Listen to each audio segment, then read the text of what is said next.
Topic 11. Questions. A good day to all of you students. Today we are going to learn about framing questions. Don't we all ask questions to each other while we talk? Hence, it is important to frame questions in a grammatical correct manner. Why are questions posed? Questions are asked in order to get information of some kind or to get a specific answer to a query. We already know the statements which pose questions are called interrogative sentences. Every interrogative sentence ends with a question mark, and therefore you must remember to add a question mark at the end of every question you pose. There are different kinds of questions. Some questions are posed to seek more information regarding a subject. These questions use WH words like who, whom, whose, what, when, where, which, how, why, etc. These are called question words, and the questions asked are called WH questions. Such questions cannot be answered with a simple yes or no. The answer to such a WH question will convey factual information about time, place, manner, or reason. Let's learn how to use these WH words to frame questions. Students, you will be given sentences and a part of this sentence will be underlined. You need to understand the meaning of the underlined part of the sentence and use an appropriate WH word to frame the question. Always remember to start the question with the WH word. Let's look at the sentences given on the screen. In this sentence, the name of the state Goa is underlined. We need to frame a question to get the underlined part as the answer. Since Goa is the name of the state, we can use the WH word which. So, we ask, which is the smallest state in India? The second sentence is, the underlined part tells us the reason why Rohit went to London, and therefore we can use the WH word why. The question would therefore be, why did Rohit go to London? Let's look at the third example. The underlined part of this sentence tells us about a thief leaving the neighboring house, which can be treated as a collection of nouns. Hence, the WH word used will be what. What did she see? In the next sentence, the underlined part refers to the time when the train will arrive. Hence, we will use the WH word when. When will the train arrive? The last example is, the man picked up his luggage from the conveyor belt. The underlined section refers to a place. We use the WH word where in this case. Where did the man pick up his luggage from?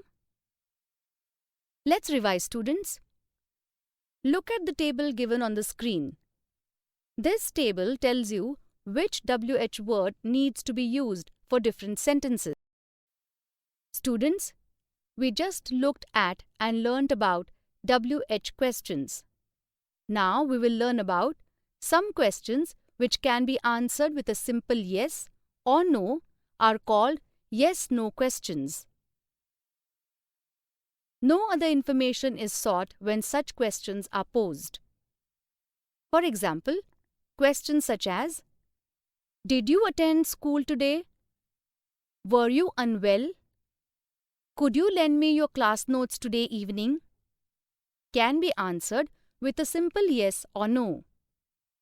Notice that all of these questions can be answered with a yes or no.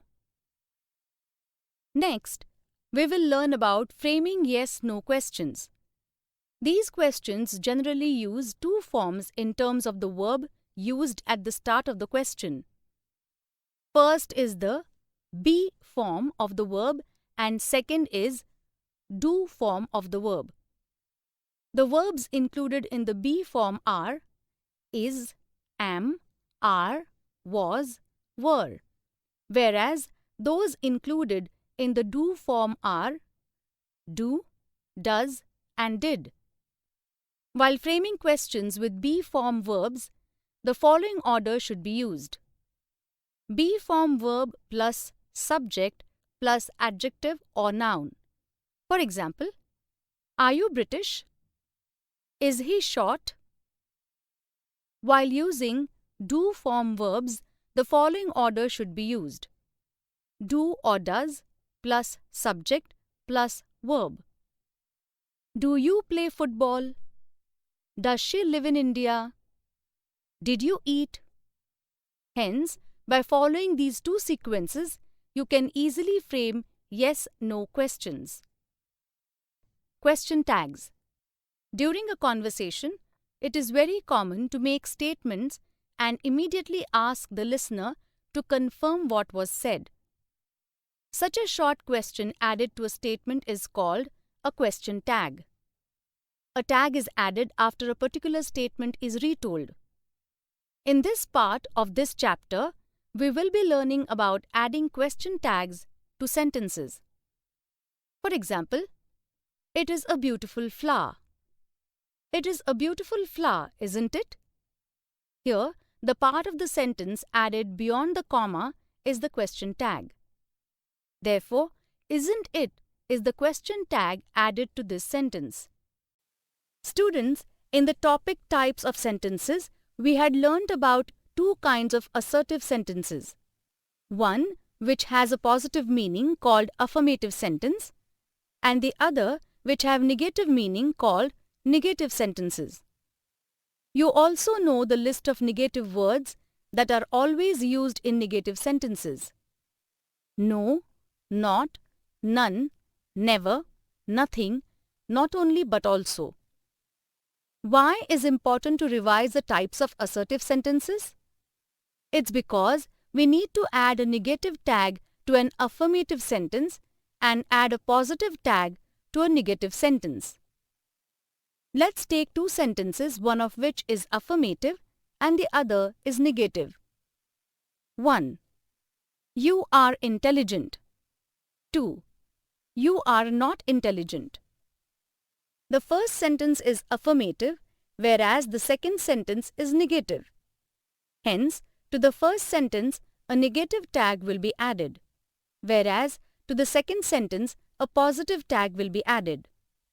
Students, a negative tag will always have the letter N'(T) attached to it, whereas the letters N'(T) won't be attached to a positive tag. We first write the sentence as it is and replace the full stop with a comma. You are intelligent, dash, question mark. As the sentence is affirmative, we use the same verb are and attach a negation N'(T) to it. You are intelligent, aren't you? The subject should be written after this. You are intelligent, aren't you? A statement with a question tag always ends with a question mark. You are intelligent, aren't you? However, for the second sentence, the tag will be positive since it is a negative sentence. Therefore, we won't add not or N'(T) to the tag. We use the same verb are and add the subject after it. You are not intelligent, are you? We end the statement with a question mark. You are not intelligent, are you? Question mark. Students, there are 24 special verbs or finites. These verbs are also known as helping verbs or auxiliaries. They are is, am, are, was, were, do, does, did, have, has, had, will, would, shall, should, can, could, may, might, must, need, ought to, used to, dare. These above auxiliaries are mainly used in question tags and short responses. Let's revise the rules and solve a few more examples. 1. Identify whether the sentence is positive or negative. 2. Identify the verb and the subject.